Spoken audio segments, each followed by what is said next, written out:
जय मसीह की सभी को, प्रभु सभी को बहुत आशीष दे। तो आज हम देखते हैं कि प्रभु ने आज हमें क्या वचन दिया है और इस वचन को हम अपने लिए ग्रहण करेंगे। ठीक है, तो वचन है, अगर हम पढ़ें इसको, यह है भजन संहिता का 68 का 21 कि निश्चय परमेश्वर अपने शत्रुओं के सिर पर और जो अधर्म के मार्ग पर चलता रहता है उसके बाल उसके बाल भरी खोपड़ी पर मार मार के उसे चूर करेगा। प्रभु बहुत गहरी बात यहाँ पर बोल रहा है हमसे। हमारा शत्रु कौन है इस समय आपको पता है ना? हमारे शत्रु हैं वो गंदी शक्तियां, दुष्ट आत्माएं। अब अगर हम देखें, हम है कौन कि परमेश्वर हमें छुड़ाना चाहता है, हमें बचाना चाहता है, हमारी रक्षा करना चाहता है। ध्यान से सुनना इस बात को। मैं फिर से पढ़ देता हूँ। वचन को लिखा, निश्चय परमेश्वर अपने शत्रुओं के सिर पर। पता है प्रभु के वचन में लिखा है, मेरे बेटे मेरी बेटी, मैं तेरे शत्रुओं का शत्रु हूँ, मैं तेरे बैरियों का बैरी। प्रभु हमारे शत्रुओं का शत्रु है, मतलब प्रभु हमसे कह रहा है हम कौन है परमेश्वर के लिए, हम कौन है परमेश्वर की दृष्टि में। एक सेकंड रुके। हाँ हाँ, अब थोड़ा इजी रहेगा। अब साउंड थोड़ा सही रहेगा। हाँ, थैंक यू लॉर्ड। हम परमेश्वर की दृष्टि में है कौन कि परमेश्वर हमारे लिए लड़ता है और हमारे शत्रुओं का वो शत्रु है, हमारे बैरियों का वो बैरी है। तो प्रभु कुछ बातें सिखला रहा था। अभी थोड़ी देर पहले बाइबल पढ़ रहा था और अभी मैं छोटी सी ऐसी वर्शिप करने की कोशिश कर रहा, मुझे बहुत अच्छा लगा। और क्या कहते हैं, बाइबल पढ़ते पढ़ते प्रभु ने कुछ चीजें सिखलाई। मैंने कहा प्रभु मुझे नहीं पता क्या चीज शेयर करनी है, मुझे नहीं पता तेरे लोगों की जरूरत क्या है। तो प्रभु ने जो ये वचन दिया ना, इस वचन के द्वारा प्रभु कहता है कि निश्चय परमेश्वर अपने शत्रुओं के सिर पर। परमेश्वर क्या भला कोई शत्रु हो सकता है? परमेश्वर का कोई शत्रु नहीं है। हमारा शत्रु है, कोई मनुष्य नहीं हमारा शत्रु, वो गंदी शक्तियां हैं, है ना? तो प्रभु हमारा पिता है, हमारा हमारा छुड़ाने वाला है, हमारा रक्षक है। तो अब बात सारी है कि प्रभु हमें ही क्यों छुड़ाना चाहता है? क्योंकि उसने हमें माँ के गर्भ में अपने हाथों से रचा है। माँ के गर्भ में रचने से पहले उसने हम पर अपना चित्त लगाया है, उसने हमें नाम लेकर बुलाया है और हम उसी के हैं। वो हमसे इतना प्यार करता है कि यीशु को उसने हमारे पापों गुनाह अपराधों के लिए दे दिया। और जब हम उससे दूर हो गए थे ना, तो उसने हमें बुलाया। वो बुलाया कैसे? आप लोग, आप और मैं लोग, अब हम जब इस मीटिंग के अंदर जुड़े, हम लोग बुलाए नहीं गए हैं। ध्यान से सुनना इस बात को। हम लोग चुने गए हैं, हम अलग किए गए हैं। क्योंकि लिखा है, बुलाए हुए तो बहुत हैं लेकिन चुने हुए थोड़े हैं। और हम लोग चुने हुए हैं। जो बुलाए हुए हैं ना, वो तो कभी कभार हमारे अगल बगल दिखाई देते हैं, जैसे हमारे घरों में कोई अगल बगल कोई आस पड़ोसी आ गया, कभी कभार वो प्रभु के बारे में सुन लेते हैं। लेकिन चुने हुए वो हैं जो उसको अपने महिमा के लिए परमेश्वर ने अलग किया है। अब आप में से किसी का भी क्वेश्चन ये हो सकता है कि प्रभु मुझे कैसे अलग कर सकता है, मुझसे कैसे अपनी महिमा लेगा? ध्यान से सुनना, प्रभु आज आमने सामने बात करेगा अपने वचन से हमसे। अगर हम अगर हमारे बीच में कोई बूढ़ा बुजुर्ग है, अगर वो सोचे प्रभु मुझ बूढ़े को अपनी महिमा के लिए कैसे चुनेगा, कैसे इस्तेमाल करेगा, तो मूसा को याद करो। मूसा की उम्र 80 साल की हो चुकी थी। परमेश्वर ने मूसा को चुना। उस बूढ़े इंसान के द्वारा परमेश्वर ने 25 से 30 लाख इजरायलियों को छुड़ाया और जीवन दिया। किसने? उस सर्वशक्तिमान परमेश्वर ने, है ना? और सॉरी, और दूसरा, अगर कोई कहता है कि मैं तो छोटी सी बच्ची हूँ, कि भाई मेरे को तो वचन की शिक्षा नॉलेज भी नहीं है, मैं छोटी सी बच्ची हूँ, मुझे कैसे परमेश्वर इस्तेमाल कर सकता है? तो याद करो शमूएल को। जब शमूएल 10 साल का था, शमूएल से स्वयं यहोवा ने बात करी। कैसे? आवाज लेकर, शमूएल शमूएल।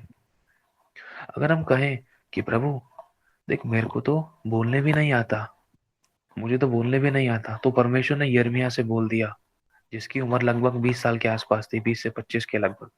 सोचो, इसकी उम्र 20 से 25 के आसपास थी। परमेश्वर ने यिर्मयाह से कह दिया कि देख, तुझे बोलने नहीं आता ना, तेरे मुख के द्वारा मैं बोलूंगा, तेरे मुख के अंदर मैं अपने वचन डालूंगा। अगर हम बोले प्रभु मेरे शब्द तो इधर उधर हो जाते हैं, मुझे तो कुछ याद भी नहीं रहता, मुझे तो कुछ समझ में नहीं आता, मेरी कौन सुनेगा? मैं तो दिखता ऐसा हूँ, मेरे हालात ऐसे हैं, मेरे विचार व्यवहार ऐसे हैं। तो प्रभु मूसा के द्वारा कहता है, मूसा ने कहा था ना, प्रभु मैं तो बोलने में भद्दा हूँ, मेरे शब्द इधर उधर हो जाते हैं, बोलना मैं कुछ और चाहता हूँ, निकल कुछ और जाता है, मेरे शब्द तो कोई सुनने का भी नहीं, मैं तो हकलाता हूँ, मेरे को तो समझ भी नहीं है, वचन पढ़ते पढ़ते मैं भूल जाता हूँ। पहली लाइन पढ़ी, दूसरी लाइन पे जैसे आता वैसे ही मैं ऊपर की लाइन भूल जाता हूँ। मतलब जो मैं बोल रहा हूँ प्रभु, कई बार तो मुझे उस पर भी भरोसा नहीं रहता कि मैंने बोला क्या, क्योंकि मुझे याद नहीं रहता। तो प्रभु कहता है कि मनुष्य का मुंह किसने बनाया है? मूसा से कहता है परमेश्वर, अरे मेरे बेटे तुझे मैंने चुना है, तेरी कमजोरियों में मैं अपनी सामर्थ को सिद्ध करूंगा। अगर हम कहें कि प्रभु देख, मुझ में इतनी समझ नहीं है, मैं उन तेरे सुसमाचार प्रचार कैसे करूंगा, मुझे तो ज्ञान नहीं है, मुझे तेरी शिक्षा नहीं पता। प्रभु ने कहा इसलिए तो मैंने तुझे चुना है। अरे मैंने ज्ञानवानियों को लज्जित करने के लिए तुझे चुना है, मैंने बुद्धिमानों को नहीं चुना, मैंने मूर्खों को चुना है, मैंने निर्बलों को चुना है, मैंने जगत के तुच्छों को चुना है, जगत के बेकार लोगों को चुना है, ताकि मैं तेरी ओर से होकर लड़ सकूं, तेरे द्वारा अपनी महिमा लूं। अगर प्रभु, अगर हम देखें प्रभु ठीक है, अगर आज हम प्रभु से ये बात बोले कि प्रभु ठीक है मैं तुझ पर विश्वास करता हूँ, लेकिन अब मुझे इस्तेमाल तो कर। प्रभु कहता धीरज धर। ठीक है प्रभु मैं धीरज धरता हूँ, लेकिन प्रभु मैं अच्छे से बोल नहीं पाता, क्या अभी भी तू मेरे को ऐसे ही रखेगा? जब मूसा को परमेश्वर ने आमने सामने बात करना शुरू किया तो मूसा के साथ क्या हुआ, ध्यान से सुनना। तो मूसा ने एक बात बोली, परमेश्वर देख मैं तो तुझे जान चुका हूं, लेकिन अभी भी मेरा हकलानापन दूर नहीं हुआ। समझ रहे हो? सर्वशक्तिमान परमेश्वर चाहता तो उसके मुंह को ठीक कर सकता था, लेकिन ठीक नहीं किया। क्यों नहीं ठीक किया? क्योंकि परमेश्वर इस बात को प्रकट करना चाहता है, जो तेरी कमजोरी है ना, उसी कमजोरी के द्वारा मैं तेरे बड़े बड़े काम करके दिखाऊंगा। मैं तेरे द्वारा संसार में बड़े बड़े काम करके दिखाऊंगा। अरे 20, 25, 30 लाख इसराइलियों में कोई भी गूंगा बहरा नहीं था। 20, 25 लाख इसराइलियों में कोई भी मूसा जैसा हकला हकलाने वाला बोलने वाला नहीं था। सिर्फ एक मूसा ही था। 30, 40 लाख लोगों में सिर्फ एक व्यक्ति जो मूसा था। सोच कर देखो, अरे सारे लोग इतना अच्छा मूसा से बोल सकते हैं, अच्छे शब्द बोल सकते हैं, अच्छे बुद्धिमान ज्ञानी की बातें बोल सकते हैं, लेकिन परमेश्वर ने फिर भी मूसा ही को क्यों चुना? क्योंकि परमेश्वर उन लोगों को दिखाना चाहता था कि देखो मैं ऐसे इंसान के द्वारा भी सब कुछ कर सकता हूँ। क्या परमेश्वर उसको मुंह उसको उसकी जुबान को साफ नहीं कर सकता था? कर सकता था। अगर हम नए नियम में पढ़े तो परमेश्वर ने गूंगों को जुबान दी है, अंधों को आंखें दी। परमेश्वर ने आश्चर्य कर्म किए हैं, जो कुछ बोल नहीं पाता, जिसको समझ नहीं, जिसको शिक्षा नहीं है, परमेश्वर ने उनके द्वारा अपनी महिमा ली है। तो परमेश्वर हमारी ओर से होकर लड़ने वाला परमेश्वर है। प्रभु एक बात और कहता है, प्रभु तू मुझे कब भेजेगा, कब खड़ा करेगा, कब इस्तेमाल करेगा? प्रभु कहता है कि तू अभी प्रोसेस में है, तुझे भी तैयार किया जा रहा है, तुझे मैं दृढ़ बना रहा हूँ, तुझे मैं नम्र बना रहा हूँ। परमेश्वर ने मूसा को इस्तेमाल क्यों किया, शमूएल को इस्तेमाल क्यों किया, यिर्मयाह को इस्तेमाल क्यों किया, यहेजकेल को इस्तेमाल क्यों किया, नहम्याह को इस्तेमाल क्यों किया, इन भविष्यद्वक्ताओं को यहोवा ने इस्तेमाल क्यों किया, दानिय्येल ने को इस्तेमाल क्यों किया? ये सब पता है कैसे प्रॉफिट थे, ये कैसे भविष्यद्वक्ता थे? इन भविष्यद्वक्ताओं ने अपने आप को, ध्यान से सुनना, यही एक भविष्यद्वक्ता की नींव है, जड़ है। एक भविष्यद्वक्ता ऐसे ही नहीं बन जाता है, यही जड़ है।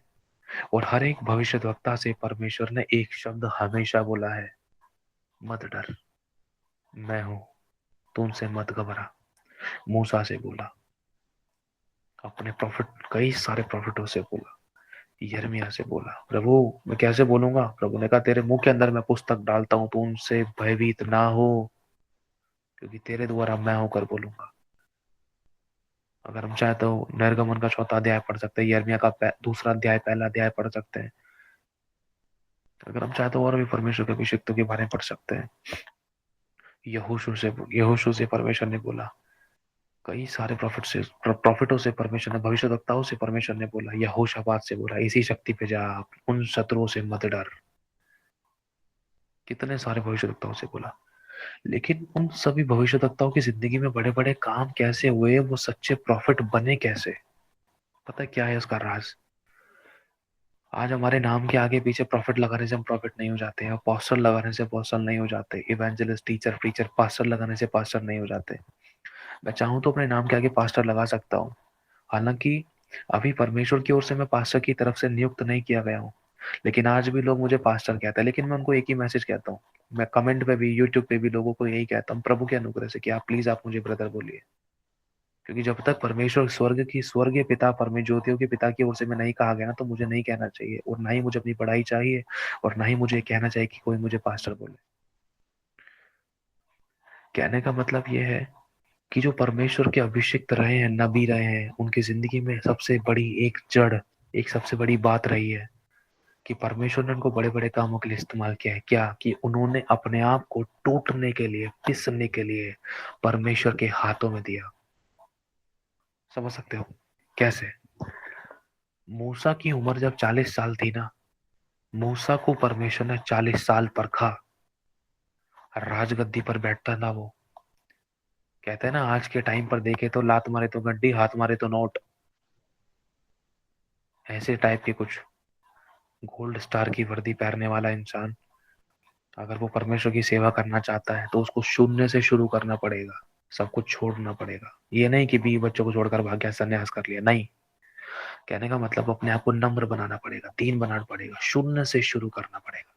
कुछ ऐसे लोगों को ही जिनके अंदर बोझ है लोगों को बचाने का, जो रात रात भर परमेश्वर के लिए रोते हैं। अगर हम देखें, यिर्मयाह एक ऐसा प्रॉफिट है जो रोने के नाम से जाना जाता था, क्योंकि यहोवा स्वयं यिर्मयाह के अंदर आकर रोता था।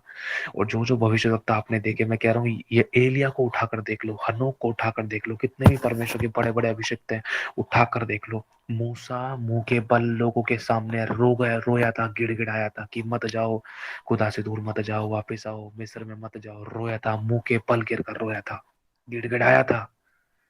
सोचो, प्रभु ने तो साफ कह दिया तू मेरे अलावा किसी को दंडवत मत कर, लेकिन फिर भी मूसा आम मनुष्यों के आगे गिड़गिड़ाया, जो मनुष्य कुछ नहीं है। सोचो, मूसा ऐसे लोगों के सामने गिड़गिड़ाया जो मनुष्य कुछ नहीं है, फिर भी इतना नम्र और दीन बना। कैसे? क्योंकि उसके अंदर परमेश्वर का गुण था। प्रभु एक बात कहता है कि एलिया के बारे में देखे, प्रभु देख, अब मैं ही अकेला रह गया हूं, तू मेरी जान ले ले, मैं नहीं रह सकता ऐसे, वो मेरे एक जान के प्यासे हैं।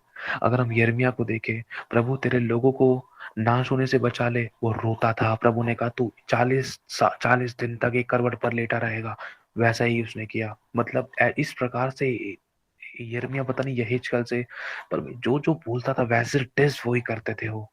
इतने दिन भूखा रहेगा, लिखा है मैंने तुझे भूखा भी होने दिया, प्यासा भी होने दिया, ताकि मैं परख कर तुझे जान लूं कि तेरे मन में क्या है। अगर तू मेरी सेवा करना चाहता है तो मेरा फर्ज बनता है कि परखूं मैं तुझे, ताकि मेरा नाम बदनाम ना हो तेरे द्वारा, ताकि कभी तू गिरे तो तू मृत्यु की तरफ ना जाए, वरन तू दोबारा से दृढ़ होकर उठे। तू जान ले कि मैं तेरा छुड़ाने वाला सामर्थी तेरे साथ हूं। परमेश्वर मजबूत करना चाहता है हमें। परमेश्वर इसीलिए हमसे ये वाला वचन बोलता है, देख मैं तेरे शत्रुओं का शत्रु, तेरे बैरियों का बैरी। निश्चय परमेश्वर अपने शत्रुओं के सिर पर और जो अधर्म के मार्ग पर चलता रहता है, उसके बाल, उसकी सर भरी, उसके बालों में जो, उसके सर पे जो बहुत सारे बालों से भरी हुई जो खोपड़ी है ना, जो उसकी खोपड़ी से बहुत सारे बाल है, उसके मार मार कर है ना चूर कर देगा। किसको? उन दुष्ट आत्माओं को। एक चीज परमेश्वर ने सिखाई, छोटा सा शेयर करके फिर माफ करना चाहता हूँ। अपने दिमाग पर, अपने सर पर, अपने भेजे पर है ना, अपने मन पर, विचारों पर उन मच्छर और मक्खियों को मत बैठने दो जो अभिलाषा की है, कड़वाहट की है, डिटाई की है, जलन की है, बुराई की है, नामाफी की है। मत बैठने दो। अगर मच्छर एक बार बैठने दिया ना आपने, तो वो खून चूस लेगा, वो आशीषों को निकाल लेगा। अगर वो कड़वाहट को एक बार मौका मिल गया ना मन में बैठने का, तो वो आशीष निकल जाएगी, ब्लेसिंग निकल जाएगी। और प्रभु ने कहा जैसा तेरे मन में तू सोचे वैसा तू है। अगर उन मक्खियों को बैठने दिया ना, अगर आपने झिड़क कर उनको हटाए नहीं, मच्छरों को झिड़क कर आपने हटाए नहीं, मक्खियां चीची पीपी कर देगी, गंदगी फैला देगी, और मच्छर खून चूस लेगा। और चोर के समान मच्छर काम करता है। मच्छर मतलब वो दुष्ट आत्माएं। जब एक इंसान जागृत नहीं है ना, अगर वो आत्मा में सो गया, आज्ञा पालन करने में सो गया, नम्र और दीन बनने में सो गया, प्रेम करने में, माफ करने में, क्षमा करने में, दया करने में, अनुग्रह करने में, दूसरों के अपराधों को ढांपने में अगर वो सो गया, तो खून चूस लेगा मच्छर। वो दुष्ट आत्माएं उसकी आशीषों को चुरा लेंगी अगर कड़वाहट दिखाई तो। अगर बुराई की मक्खी बैठ गई तो वो चींची पीपी कर देगी। उस मक्खी के द्वारा कीड़ा लग सकता है, गंदगी फैल सकती है, बदबू आ सकती है। अगर हम तुरंत छिड़कते रहेंगे, निकालते रहेंगे, उन विचारों को बांधते रहेंगे जो हमारे विरोध में, मसीह के विरोध में, कलीसिया के विरोध में, हमारी सेवा के विरोध में, हमारे घराने के, हमारे फैमिली के, हमारे लोगों के विरोध में, उनका दुष्ट आत्माओं को, उन विचारों को बांध कर हम मसीह का आज्ञाकारी बनाए, हमारी जिंदगी से दूर करें, तो हम अच्छी दौड़ दौड़ पाएंगे और शैतान हमें भरमा नहीं पाएगा। तब हम परख पाएंगे कि क्या चीज प्रभु की ओर से, क्या चीज प्रभु की ओर से नहीं। हालेलुया। तो हम परमेश्वर के वो अभिषिक्त हैं जिसको परमेश्वर ने चुना है। यदि हम अपने आप को ये सोचे हमसे तो कुछ नहीं बन पड़ा, तो प्रभु हमारे द्वारा ही सब कुछ कर सकता है। उसको ऐसे लोग नहीं चाहिए जो सब कुछ करके दिखाएं। उसको वो लोग चाहिए जो कुछ नहीं कर सकते। उसको ऐसे लोग चाहिए जिसने उसका इनकार कर दिया था। प्रभु मेरे तो बस की नहीं, मैं नहीं कर सकता था। पतरस को देखो, पतरस ने तो इनकार कर दिया था। पहले तो कहते मैं तेरे लिए जान नहीं दूंगा, बाद में इनकार कर दिया, और बाद में पतरस को ही परमेश्वर ने पकड़ लिया। लेकिन क्यों? क्योंकि पतरस ने इस बात को प्रूफ करके दिखाया कि सच में प्रभु मुझसे गलती हो गई थी, लेकिन अब मैं सच में तुझसे प्रीति रखता हूँ। हमें प्रूफ करके दिखाना है। अगर गिर भी गए कोई दिक्कत नहीं। पतरस गिर गया था, 3 बार गिर गया, चौथी बार उसने वो नहीं गिर पाया। उसने अपने आप को खोल के रख दिया। प्रभु तू सब कुछ जानता है। कुछ ऐसी दशा परमेश्वर हमसे आपसे चाहता है। हम जैसे भी उसके सामने अपने आप को सरेंडर करें, समर्पित करें। हमें प्रभु तू दृढ़ बना।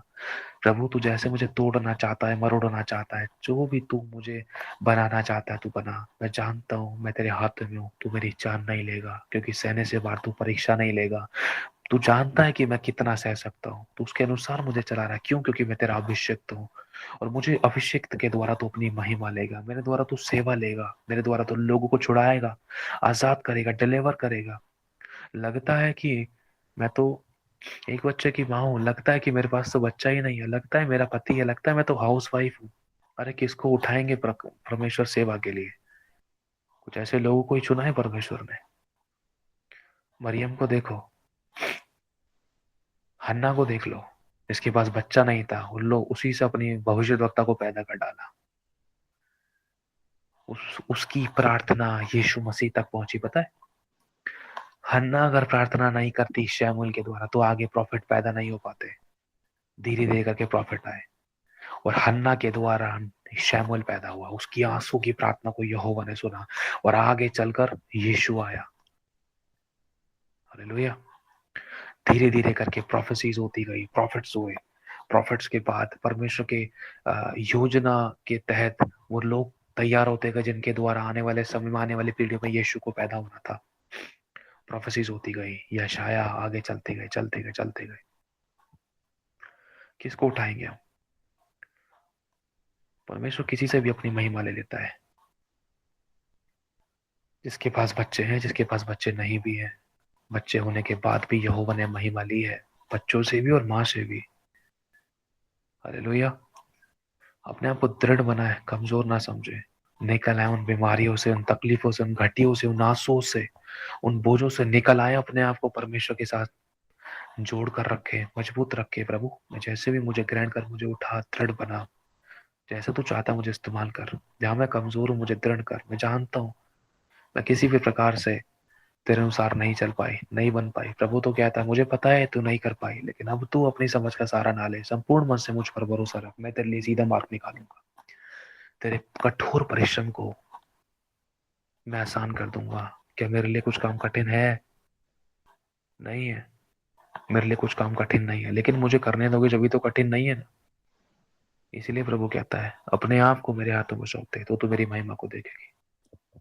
आमीन। तो प्रभु कुछ इसी प्रकार हमें कहना चाहता है। उन बुराइयों को, उन कड़वाहट को, उन मक्खियों को, उन शैतान की चालों को, ऐसी चीजों को जो मैं प्रभु के प्रेम से, पवित्रता से, नम्रता से, दीनता से, प्रभु की भरपूरी से दूर करती है, अलग करती है, हमारे अंदर बुराइयों को भरती है। उन चीजों को अपनी जिंदगी में, मन विचार में बैठने नहीं देना। अगर वो बैठ रही थी तो झिड़क देना, डांटना उन दुष्ट आत्मा को, डांटना उन कड़वाहट की बातों को, विचारों को जो शैतान की ओर से है। क्योंकि कोई कड़वाहट की बात परमेश्वर की ओर से नहीं होती। प्रभु तो चाहता है एक दूसरे के अपराधों को ढांपे, माफ करे, शत्रु से प्रेम करे, सताने वालों के लिए प्रार्थना करे। प्रभु तो चाहता है हर पल, हर सिचुएशन में 7 बार के 70 गुना हर बार हम माफ करें, क्योंकि हम भी प्रभु से यही इच्छा रखते हैं। लेकिन जब वो माफ नहीं करते तो ध्यान रखना, एक मक्खी बैठ गई है, उसको हटाना जरूरी है। अगर वो मक्खी नहीं हटेगी ना, तो आशीषों के पाइप के अंदर कचरा अटक सकता है। वो कचरा कौन सा है? कड़वाहट का, जिसके कारण आशीष रुक सकती है। हालेलुया।